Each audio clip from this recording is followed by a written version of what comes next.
E aí, professor, você já revisou a sua lição? Ainda não? Então, revisa aí.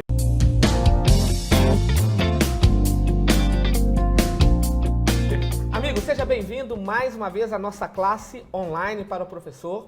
Estamos aqui novamente com o pastor Bruno. Tudo bom? O pastor Bruno é o âncora desse programa juntamente conosco. Obrigado você, professor, pastor, secretário da Escola Sabatina, é claro, diretor também. Com certeza. Que faz parte desse ministério tão abençoado. Com certeza poderíamos dizer que a maior escola do mundo, né? Com certeza. A Escola Sem Sabatina. dúvida. Ellen G. White denominou a Escola Sabatina como o coração da igreja. Privilégio. Que né? privilégio, né? Temos nós de participarmos de um ministério tão solene quanto esse.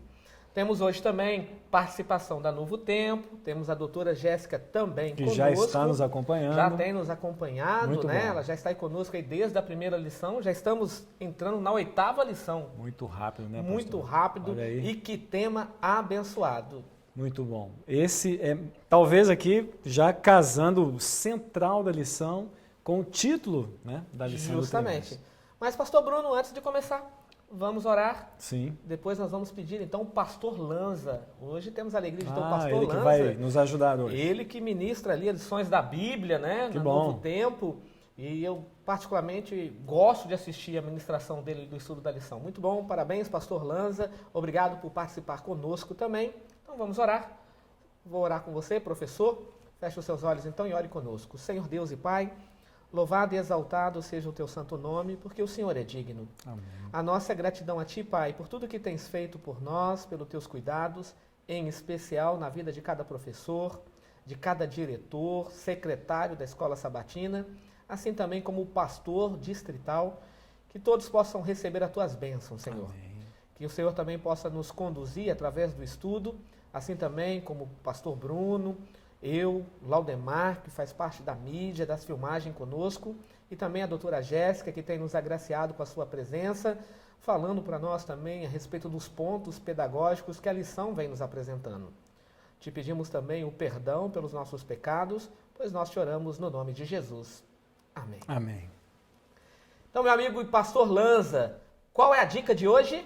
Ensinar não é somente transmitir ou transferir conhecimentos de uma cabeça para outra, ou comunicar informações. Ensinar é fazer pensar, ajudar o aluno a criar novos hábitos de pensamento e de ação. Para que haja comunicação, é necessário que se estabeleça pontes de ligação entre o comunicador e o receptor. Toda comunicação possui 3 componentes básicos: o emissor, a mensagem e o receptor. Em outras palavras, pensamento, sentimento e ação devem andar juntos. A maioria dos professores se limita a transmitir a mensagem apenas intelectual e verbalmente. Dão pouco peso aos aspectos emocionais, corporais e ao ensino através do estilo de vida.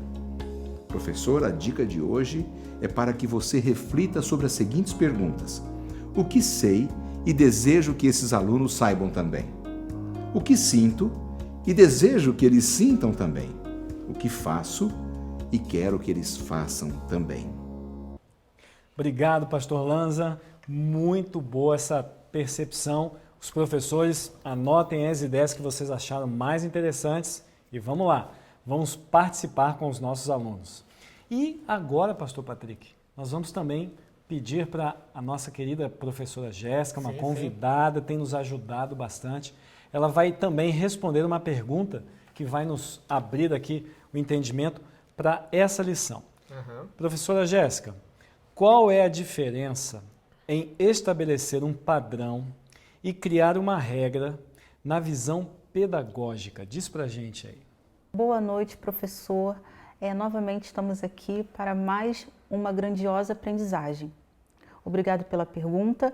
A diferença de estabelecer um padrão para uma regra, vamos pensar juntos. O padrão é mais flexível, diferente da regra. O padrão trabalha com a autonomia do sujeito. E a pessoa entende, logo ela executa. É diferente da regra, que apenas executa.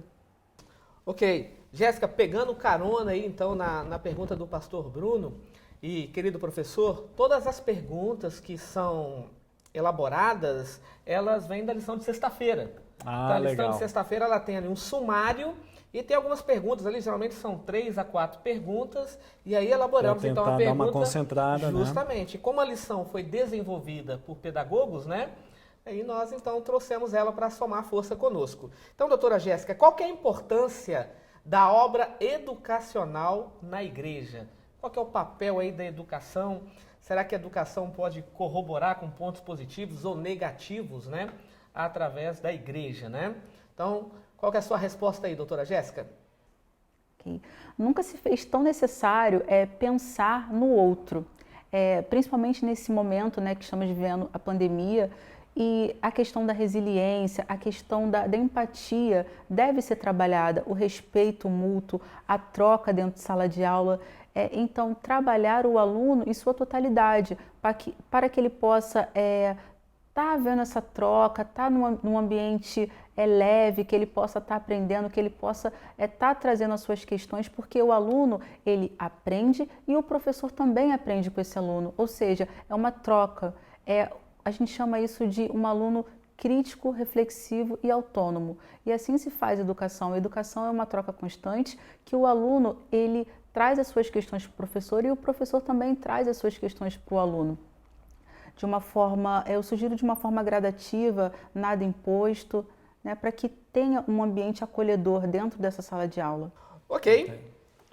Pastor Bruno, o verso para memorizar, segunda carta de Paulo a Timóteo, é o capítulo 3, o verso 16. Essa aqui tem que estar marcada na sua Bíblia, hein, professor? Justamente, porque esse é o verso que nós utilizamos. Dos mais famosos aí, para dar né? estudo bíblico, para Justamente. debater alguns assuntos. Vamos lá, o pastor Patrick, está escrito assim, ó. Toda a Escritura é inspirada e útil para... Aí vamos lá, né? Para quê? Para o ensino, repreensão, correção e educação na justiça. Interessante que Paulo, quando ele escreve, né? E o tema da lição desta semana é a razão de ser da lição da escola sabatina. Do trimestre, isso? É um núcleo. Justamente, poderíamos dizer que seria que o meio, né, Isso, da é o meio, lição, né? exatamente. A educação e redenção. E Paulo, ele usa a linguagem da inspiração, a palavra grega aqui é theopneustos, né, soprado por Deus, e ele começa a mostrar então a razão da Bíblia. A Bíblia ela tem algumas utilidades. Eu poderia dizer que é 1, 2, 3, 4, 5 que Paulo apresenta em apenas um verso. Sim. Né? E você colocou aí bem. Ela é útil para o ensino, né? E aqui poderíamos dizer que a palavra ensinar aqui também é instruir, né? Capacitar. Mas ela é útil também para repreender. E essa está cada dia mais difícil, Justamente. né? A gente trabalhar com essa ideia. Justamente. E aí tem também aqui o verbo corrigir. Então ela repreende e ela corrige. Deus não apenas dá aquele puxão de orelha, mas ele fala, ó, o caminho é esse aqui, né? Então Paulo está dizendo isso. Tem também aqui a palavra educação. Então, para educar, mas ele continua, na justiça. E é legal, o professor já pegou aí o fio da meada dessa lição, que educação nessa lição não é bem a educação que a gente trabalha aqui no Ocidente. É na justiça. Um pouquinho diferente. Educação na justiça. Pastor Patrick, eu gostaria aí, vamos terminar essa parte aqui? Vamos lá, eu gostaria então. de fazer umas 2 considerações aqui nessa parte da introdução. Maravilha, que eu achei muito ótimo. legal. E aí ele termina dizendo, e habilitar o homem para toda boa obra. Ou seja, a Bíblia ela tem um propósito. Ela não veio só para você gastar tempo para fazer uma leitura, não. Justamente. Ela cria um tijolo, uma pessoa com solidez, com conteúdo. Ela faz de um ser humano vazio algo mais completo. Então, pastor Bruno, nós poderíamos dizer que o primeiro ponto do professor trabalhar com o aluno ali na classe é apresentar que a Bíblia ela é para ensinar, para repreender, para corrigir, para educar na justiça e também habilitar o homem para toda boa obra. Está aí um ponto. O verso para memorizar já é um ponto a ser trabalhado. Sim. Esse foi muito bom, né? Você pegar quais são os propósitos da Bíblia. A gente esmiuçou aqui um pouquinho. E eu quero só fazer menção de 2 coisas. Diga lá. Eu coloquei 2 perguntas aqui também. Então você pode usar qual é o propósito da Bíblia, o que é a história bíblica e o que é a educação cristã. Essas 2 perguntas estão no texto, está aqui, bem colocadinho. Na parte final da introdução, você vai ver ali, ó, o que é história bíblica? É um convite para conhecer a Deus e a sua vontade. A história ela é muito legal, ela não força você, ela mostra o conteúdo e te convida. Vem, você pode vir aqui conhecer, independente de idade, origem, raça, enfim, origem, né? O que é educação cristã? A educação cristã é aquilo que nós vamos aprender de Deus ao aceitarmos o convite. Justamente. Então, professor, pode trabalhar nessa linha aí que vai ser bom. E outro detalhe, a lição de sábado tem um link com terça-feira também, né? Então, terça-feira podemos... Qual que é o link aí, ô professor? Tem um link aí, a lição de terça? com a lição de terça-feira, o verso para memorizar, ele é repetido novamente aqui na lição de terça, né? Ah, que ele vai falar do Torá, justamente, Moisés, os profetas. Né? E aí, utiliza-se aí na pergunta de terça-feira. Pode ligar aí. Né? Então, tem como você fazer um link aí do verso para memorizar com a pergunta de terça-feira. Mas, pastor Bruno, a lição de domingo é um tema muito debatido também no meio teológico. O Imago Dei, ou seja, a imagem de Deus. Eu achei maravilhosa essa parte da lição. Sim. Interessantíssimo. Porque de tudo que foi criado nessa terra, somente no sexto dia que Deus cria algo à sua imagem e à sua semelhança. Ellen G. White diz que o homem foi a coroa da criação. O homem, então, foi criado à imagem e à semelhança de Deus. Um detalhe que eu fiz questão de anotar aqui, as duas palavras no hebraico, e eu quero que você me ajude aí, o seu hebraico é muito mais apurado do que o meu. Existem duas palavras aí. Por exemplo, para a palavra semelhante, qual é a palavra no hebraico aí, pastor Bruno? No aspecto físico, a gente pode botar tselem. Certo. E no aspecto interior, demut. Demut. Então, ou seja, o homem, então, ele foi criado à semelhança de Deus, a imagem de Deus. Então, interior, demut. E o exterior, tselem. Essas são as palavras utilizadas. E aí, olha só o que a mensageira do Senhor disse em Patriarcas e Profetas, página 47. Ela reconhece essa expressão no hebraico, ela diz assim, que o homem foi feito à imagem de Deus, tanto na aparência exterior, assim também como no caráter. Ou seja, essa parte de domingo, professor, você vai explorar essa ideia de que às vezes a gente enfatiza, a gente tem 2 braços, 2 pernas. Olha, nós somos a imagem de Deus. Mas você continua, viu? E diz, e o nosso coração, a nossa mente, tudo foi construído de tal maneira que a gente vai o quê? Se conectar com Deus. Esse texto aqui de Ellen White é Patriarcas, né? Isso, página 45. Legal. Então, ó, professor, anota aí. E aí, então, pastor Bruno, quando nós olhamos então para a lição então foi bem clara, que o homem então foi criado a imagem e a semelhança por dentro e por fora. Muito bom. E ela colocou aqui uma expressão que eu achei interessante, no caráter. No caráter. E esse é o tesouro que nós vamos levar para o céu, né? O único tesouro que levaremos para o céu.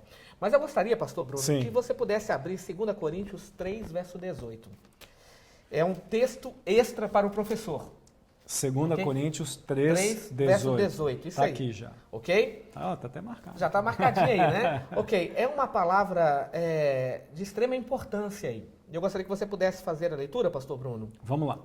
E todos nós, com o rosto desvendado, contemplando, como por espelho, a glória do Senhor, somos transformados de glória em glória na sua própria imagem, como pelo Senhor, o Espírito. Olha só, o que a lição diz aqui. Contudo, podemos ver que depois do pecado, essa imagem foi alterada. Razão pela qual a mensageira escreveu que o objetivo da educação é restaurar o homem à imagem do seu Criador. Então, o objetivo da educação é restaurar. Esse é o objetivo, entendeu? É restaurar a imagem do Criador na criatura. Se tem que restaurar, é porque perdeu. Ele perdeu por causa do pecado. Okay? E perdeu só por dentro? Por dentro e por fora. Perdeu tudo. Justamente. Perdeu tudo. Só que aí Paulo usa aí o verbo transformar. Né? Okay. É show então, olha só, eu quero até pegar aqui novamente a Bíblia do pastor Bruno. Então o texto diz, ó, e todos nós com o rosto desvendado, contemplando como por espelho a glória do Senhor. Somos transformados de glória em glória. Esta palavra glória no grego é doxa. Doxa. E a palavra Bem legal, doxa é caráter. Olha aí, ó. Que interessante, né? Então o que o texto está dizendo? Que de caráter em caráter seremos transformados na imagem do nosso Senhor. Até a expressão que a gente usa na igreja, né, doxologia, né, vai um estudo do caráter, a construção do culto, a construção Justamente. dessa estrutura de escola sabatina e tal. Então, professor, aqui está o pulo do gato. Muito legal essa, hein, né? pastor Patrick? Sim, com a lição aí de domingo, né? Imago Dei. Eu anotei que o pulo do gato aqui é esse encontro de mentes aqui. Aham. Eu achei muito feliz. Sim, sim. O grupo de autores, ele escrever que quando o ser divino se encontra com o ser humano. Porque não é uma mãe com um filho. Não sou eu com meu filho. Não é um professor com aluno. É um ser divino com ser... Pastor, isso é sobrenatural. Isso não dá para a gente medir. Isso é incrível. E Deus, ele criou a gente para se conectar assim. Onde a razão não explica, entra a fé, né? Exatamente. E aí onde tem a briga, né? Exatamente. Aí entra a briga, né? Ok, pastor. Vamos lá. Segunda-feira, Jesus como professor. Aqui a gente tem uma lição dividida com adjetivos, Nicodemos e... Justamente, Jesus como coisas professor. E interessante que, sem dúvida, a lição de segunda-feira, ela trabalhou com um dos textos mais lindos messiânicos, que é o texto de Isaías, né? Capítulo É lindo, 11, é lindo. em especial ali o verso 1 até o verso 9. Eu achei tão bonito que eu anotei aqui. O professor, Leia na unidade, né? leia na unidade, porque é muito bonito. Justamente. Interessante legal. que Isaías, ele divide em 3 blocos. Quais são os blocos? Por exemplo, o verso 1 ao verso 3, ele apresenta Jesus como Messias educador. Opa. E qual que é o significado de educação? Restaurar Restaurar no homem a imagem de Deus. Então, do 1 a 3, restaurar, Justamente. educador. E quem faz isso? O Messias. Ok. O Messias. O verso 4 ao 8 apresenta o Messias como aquele que traz justiça a todos. Ele vai... Legal. Trazer justiça, o ancião, na Bíblia é você reivindicar o caráter de Deus, equilibrando toda injustiça contra ele, não é contra a gente, contra ele. Então a Bíblia está tratando disso aqui. Eu anotei outra coisa aqui de professor, daqui a pouco eu vou falar, hein? E tem Vamos mais lá. um então, para a gente munir aí o professor, né? E o verso 9, a passagem conclui com a promessa que a terra se encherá com conhecimento do Senhor. Então vamos lá. Jesus é professor, é isso? Ele é o professor, que restaura a imagem de Deus no ser humano. Ok? A segunda questão, ele traz justiça para todos. Trazer justiça. E terceiro, ele traz conhecimento do Pai para todos. Posso fazer aqui uma consideração? Vai lá, manda Professor, quando Jesus ele vai conversar com Nicodemos, Nicodemos chama Jesus de mestre. Rabi, mestre, né? E aqui a lição ela foi muito feliz, dizendo que quando alguém ganha o privilégio de ser chamado de mestre, ele é equiparado a profeta e sacerdote. Sim. Então, professor, um mestre, ele não é comparado com um status, ele é comparado com a responsabilidade, porque o peso da responsabilidade de um sacerdote é espiritual. O peso da responsabilidade de um profeta é espiritual. E um professor, ele não tem que restaurar a imagem de Deus, então o peso da responsabilidade também é espiritual. Justamente. E aí, pastor Bruno, terça-feira, Que linka, né, com a sábado lição de ali. sábado ali, o verso para memorizar. Muito legal. O texto, o título aí é Moisés e os profetas. Sabe o que é interessante? É a referência que Moisés refere-se ao livro da lei. E a referência que profetas, as demais escrituras, né? Ou o Pentateuco. Ou o Pentateuco também ali. E o interessante é que a palavra profeta, Navim, no hebraico, né? Naviim. Naviim. E a palavra Naviim significa porta-vozes. Então, que na realidade são os profetas, porta-vozes mensageiros, de Deus, né? mensageiro de Deus, ok? Legal. Mas interessante, pastor, que é muito comum a palavra Torá ou Pentateuco ser traduzido como lei. Só que no original, Não é Torá não é lei. Não é bem assim. Não é bem assim. A tradução é Ensino ou instrução. Instrução. E aí, pastor Bruno, como você trabalha aí, né, com a Igreja Judaica Adventista, Bet Benei, né? É isso mesmo, né? Bet Benei, né? A gente não usa a expressão igreja judaica, mas a ok, gente usa um espaço ou comunidade judaico-adventista. Ok. Porque o judeu ele se adequa melhor a esse tipo Essa de ideia, expressão né? para ele. Ok. Então me perdoa Mas, aí, não sabia, mas né? a praia é essa. A praia é essa aí, essa ok? Então é chamado de Bet Benei, a casa dos filhos de Sião. De Sião, Bet Benei de Sião. Opa, então agora acertei, Não, né? você tá no caminho. Tá indo aí, né? Ok, eu tô com um rabi aqui do meu lado aqui, só faltou o quipazinho aqui na cabeça dele, né? Mas vamos lá então. Mas tá nascendo um quipá natural aqui. Opa, rapaz, olha Já ele vai estar aí. Pastor Bruno, a Bíblia ela tem umas divisões. Então já entendemos aí que os 5 primeiros livros, escritos por Moisés, significa ensino, instrução. Mas temos uns outros nomes aí para as demais partes. Como é que funciona essa divisão da Bíblia aí, pastor? Tem. Então, essa parte aqui, né, Moisés e os profetas, é uma referência ao próprio Cristo, né? Que ele começou a pregar e ele começou por Moisés e depois profetas. Então, é uma forma didática da gente dividir a Bíblia nessas seções, né? Então, por exemplo, em hebraico, né, a gente tem aqui as anotações, né? Então, por exemplo, Torá, você pode falar que são os 5 primeiros livros, o Pentateuco, né? Depois dessa porção, nós temos os profetas, né? Então, se saiu de Deuteronômio, aí vai estar lá Josué, Juízes, Ruth, então, Levim, 1 Samuel e tal. Aí você começa com os profetas, tá? Você pode chegar ali com profetas maiores e menores, que depois a gente vê isso daí. E tem o Ketuvim. Ketuvim, então, são os livros poéticos, né?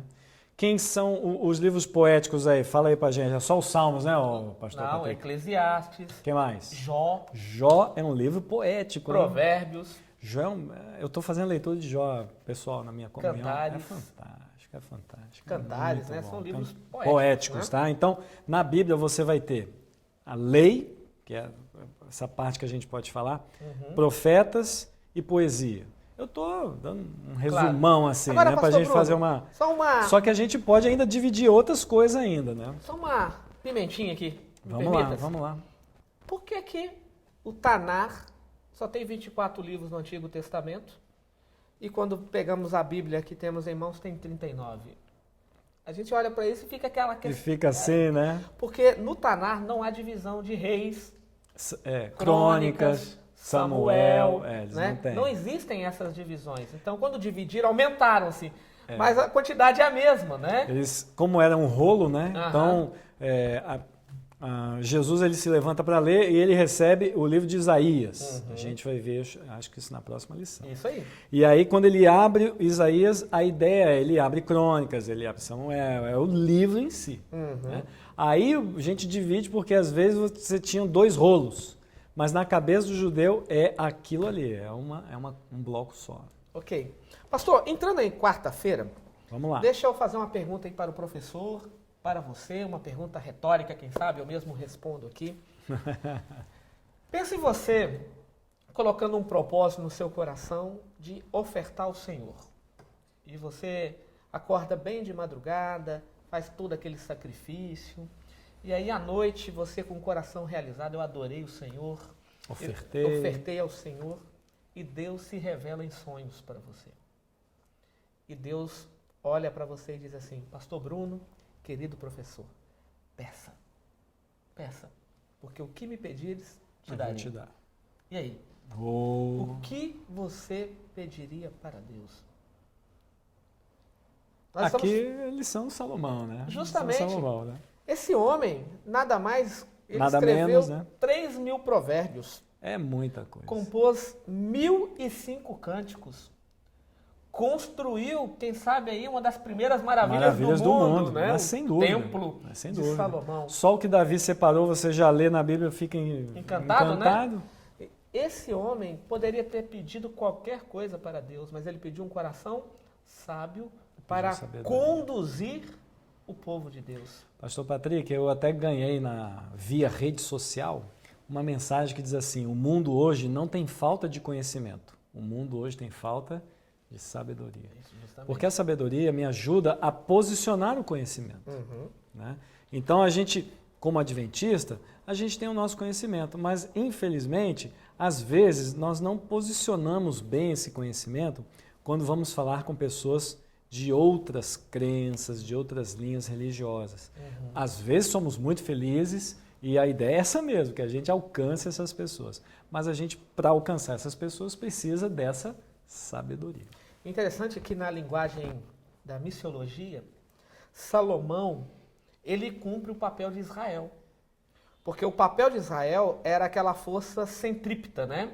Ele deveria atrair os de fora para dentro. Okay. Só que como Israel criou todas aquelas barreiras, no reinado de Salomão isso começa. Você tem a rainha de Sabá, né? Você começa a ver que as pessoas vêm chegando a Salomão. Por quê? Era um rei sábio, um rei que apresentava o caráter de Deus, né? Muito bem apresentado. Né? Justamente. E aqui, pastor, a gente pode, essa pergunta aqui, o que 1 Reis 4, né, 29 a 34, revela sobre a importância da sabedoria, eu coloquei exatamente isso que você está falando aí, que a sabedoria, ela tornou Salomão mais perceptivo dessa realidade que o rodeia, o tornou um pouco mais sensível a ponto dele escrever lindas poesias e provérbios. A sabedoria torna ele um pouco mais acessível, porque o seu linguajar, a sua visão, ela é um pouco mais ampla. Então é gostoso conversar com uma pessoa que tem esses acessórios de linguagem, né? Sim. Então a sabedoria, ela vai se acumulando e amadurecendo com o decorrer do tempo. Verdade. E aí, pastor Bruno, os discípulos caminharam 3 anos e meio com Jesus Cristo. Eu gostei aqui da jogada. Foi muito aqui, legal, foi muito legal. Dos pedagogos aqui, que se fosse colocarmos numa linguagem acadêmica, eles ficaram 3 anos e meio, quase aí um período de 4 anos de uma faculdade, né? Os 8 períodos aí de uma faculdade, né? Em 4 anos. Mais ou menos. Foram reprovados. E aí entraram em recuperação durante 40 dias, né? E mesmo assim ainda não compreenderam muita coisa. E aí a lição foi muito feliz em mostrar que eles só compreenderam com o batismo do Espírito Santo. Pastor Patrick, aqui eu vejo uma certa decepção. Porque eu sou pastor, você fez teologia, a gente estudou pra caramba a Bíblia, a gente se dedica, você, professor, tenho certeza, você também gosta de ler Bíblia, o Espírito de Profecia. Aí quando você lê essa lição, a gente se vê tão limitado, porque parece que tudo que a gente recebe do Espírito Santo. Então, algumas pessoas dizem, já que eu vou receber do Espírito Santo, então não vou ler. Não vou estudar. Não vou estudar. Não vou me preparar. E aí é o que o pastor Patrick está falando. Os discípulos caminharam, comeram, brigaram, tiveram medo, tudo com Jesus. Mas esse conhecimento adquirido ainda precisava ser trabalhado. Ou seja, professor, não é decepção a palavra é educação continuada. Justamente, contínua. E para terminarmos aqui, o pastor Mark Philly contou uma experiência, pastor, que eu gostaria que ficasse aí para o professor. Ele disse que teve um aluno de teologia lá da Andrews que preparava um sermão lindo. Falou, rapaz, o cara pregando era uma poesia. Fantástico. E ele dizia, pastor, hoje eu vou subir no púlpito e eu vou arrepiar a igreja. Ele preparou um sermão lindo, eu li, eu analisei o texto. No final ele teve uma decepção, ele disse, pastor, não ouvi um amém, eu fiz apelo, ninguém veio à frente, por quê? E o pastor Mark Philly disse, porque você subiu sozinho. Não adianta ter conhecimento, não adianta ter sabedoria, se eu não tenho o Espírito Santo. Ingrediente importante, de extrema importância, fundamental é o Espírito Santo. Tamanho é que o próprio Cristo diz no livro de Isaías que ele era acordado de madrugada pelo Espírito Santo para que ele pudesse ter língua de erudito. Se Cristo dependia do Espírito Santo aqui nessa terra, imagina nós somos um pica-fundo de marca maior, né? Imagina nós, né? Entendeu, professor? Precisamos desse Espírito. Precisamos. Que Deus abençoe você. E aquele recadinho, né, pastor? Fundamental, né, pastor Patrick? Fundamental. Eu estudo a lição. E você?